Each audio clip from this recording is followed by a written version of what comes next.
Today we have with us the Mitsubishi Pajero Sport, and it is the sports variant of the Pajero SUV, and today we're here to review it.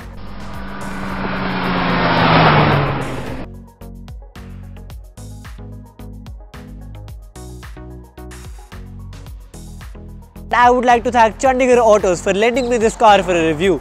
Chandigarh Autoz is a used car dealership here in the Chandigarh area, and they have this amazing inventory in which cars are there at a bargain. Yes, that's right, a bargain. I'll give you guys an example. This car over here, if you buy this new, the base price for one of these is 28 lakh rupees. But here at Chandigarh Autoz, you'll get this car for 12.5 lakh rupees, and this car has been genuinely driven 83,000 kilometers. But if you subscribe to our channel right now, you might just be able to strike another deal. And with that said, let's start reviewing this car. But first, a little overview.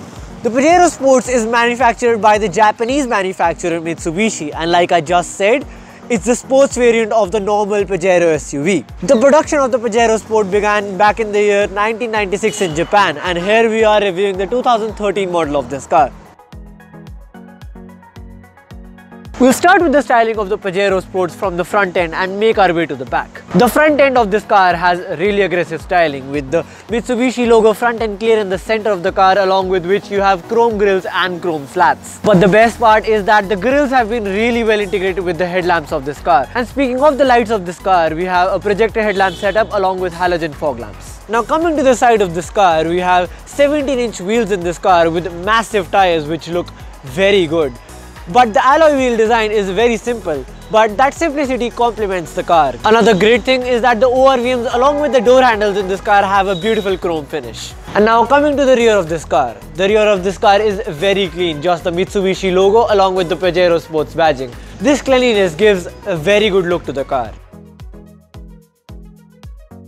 Starting with the features in the Pajero Sport, we'll first start with the multifunctioning steering wheel. The steering wheel is a leather wrapped steering wheel which has a beautiful design. And we have buttons on the left side of the steering wheel to control the radio system in this car. Well, yes, that's right, a radio system and not any touchscreen display. Well, this car does have one display, and that display has some features which you don't see in general cars.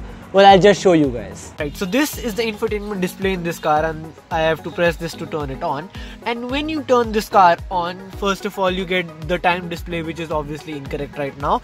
You have the outside temperature over here, and you have the gear you're currently in over here. And you can press this button again to get the information, and so let's do that. First, you get your average fuel economy, which is fairly normal, but the units are in liters per 100 kilometers, so keep that in mind. And one of the best things that I like in this display is that you are getting a live graph of everything in this car. For example, for day 1 you'll see the graph over here, for day 2 it will continue, day 3 it will continue, and day 4, and so that will be a graph so that you know how the fuel economy of this car has been doing. And this graph is not just for the fuel economy. Even if I go to the range of this car, you can see that I have this graph for the range as well. And then we have the average speed of the car, and then we have the outside temperature. Well, you just saw the outside temperature over here as well. So this outside temperature is just giving you a graph of how the temperature has been over the days. So these features are pretty normal that you get to see in every single car, right? So I was saying that there are some weird ones, right? So what is so weird about this? Well, I'll show you right now. If I press this button again, you can see that you have elevation. Well, the target audience of this car is for the people who are off-roaders, and obviously elevation is one thing that off-roading people would like to know, and so that is a great feature, and this is one feature that not many people see in their cars. Well, the next feature will actually blow your mind, because this car also has a barometer. For the people who don't know, barometer is a device which checks and measures the outside pressure. And so these are not the tire pressures of the car. This is actually the pressure of the atmosphere around you. I don't know who in the wide world would want to know what the outside pressure is. I don't know if this is a term that off-roaders use. So anyways, Mitsubishi thought it would be a useful feature, and so they gave it to this car. So that was the one display in this car which is very unique. But the uniqueness of this car doesn't end with just the display. If you move on to the center console stack in this car, you don't have one but two levers. Well, one is for the gear obviously. Second is actually for the drive terrain in this car. You can use that lever to control the car whether you want it to be rear wheel drive, all wheel drive or all wheel drive with differential locks. And so that is one other feature that I quite like in this car and shows how much this car is focused to the off-roaders. And now for the practicality, which I guess is the best in the segment for this car. The glove box of this car is pretty deep and you can store a lot of stuff. Other than that, you also have a pen/pencil holder over there along with a dangling cable of the USB port, which is for the radio system in this car. And now moving on to the center console stack, below the two levers you have two cup holders along with a coin holder, and above the two levers you have a covered center console storage. The armrest in this car also doubles as a center console storage, which has two separate cubbies. You have two ways to open it. Opening it the first way, it reveals a console storage which can be used to keep your tow receipts or small pieces of paper along with other things. But opening it the second way around gives you a very deep center console storage which can be used for a variety of things. And on the roof of the car you have your sunglasses holder. Coming to the rear seats in this car, we have seat pockets for the passenger and the driver side seats. Along with that, we have door storages for keeping magazines and 1-liter bottles. Opening the armrest reveals two more cup holders. And for the third row seats in this car, we have two more cup holders for the third row passengers. And now for the most important part of the practicality session, and that has to do with the trunk.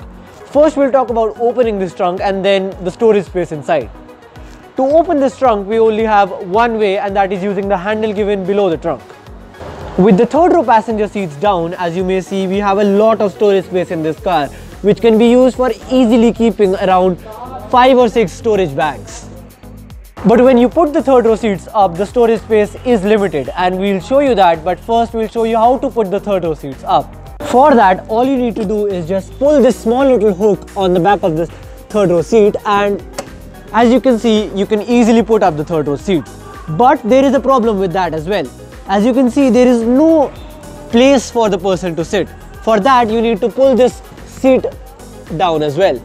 And in that way, you can put up one third row seat. Similarly, you can put up this seat as well using the same procedure. Putting up the third row seats, you can see that the storage space is limited, but it's still enough for keeping about 1 or 2 bags. And now let's talk about comfort. When I first sit in the seats of the Pajero Sport, I first realized that the car is quite high up, due to which I get a very nice feeling. But if I talk about the actual seats, the seats are very soft and comfortable, due to which I get a lot of support and grip, which is quite necessary when you're off-roading the car. And the added benefit for the driver side seat for moving the seat back and forth and the backrest back and forth using the automatic controls is another great feature. But keep in mind that these automatic controls are only for the driver side seat and not for the passenger side seat. On the passenger side seat, you have the normal manual controls. And now moving on to the rear seats. Once again, the seat material is the same, due to which they are soft and comfy, and I get a lot of support and grip, which is nice. But if we talk about the legroom and the headroom is a lot, with about 3 or 4 inches to spare.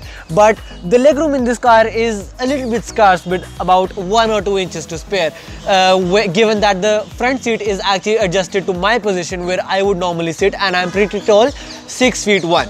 One other thing in this car that I'm not a pretty big fan of is the under thigh support. The under thigh support in this car for the rear seats is very lacking. And now we're going to move on to the third row seats, but first we need to learn how to put the second row seats down to move into the third row seats. You have this lever over here which you need to pull so as to put the second row seat down like this, and then you need to push it from below to give it a small gesture, and so now you have a lot of room to move into the third row seats. And now when I move into the third row seats, you can see that I have a little bit of legroom available to me with about 2 or 3 inches to spare, which is amazing, because typically in cars like this where you have a third row seating area, you don't get a lot of legroom. And so if you're getting a legroom of about 2 or 3 inches in this car, that is actually a very good thing. But if you talk about the comfort back here, the seats are obviously the same, supportive and the soft seats, which is nice. But once again, I have the complaint of the under thigh support. And so with that, we complete our review of the 2013 Pajero Sport. According to me, it's an amazing car with the features, comfort and the performance it is delivering at the price of 12.5 lakhs here at Chandigarh Autoz. But remember, you can always strike a better deal here at Chandigarh Autoz if you subscribe to our channel. So go do that right now, and if you like our video, please give us a thumbs up, and if there is something that you want us to improve on, you can always tell us down in the comments below. Thank you.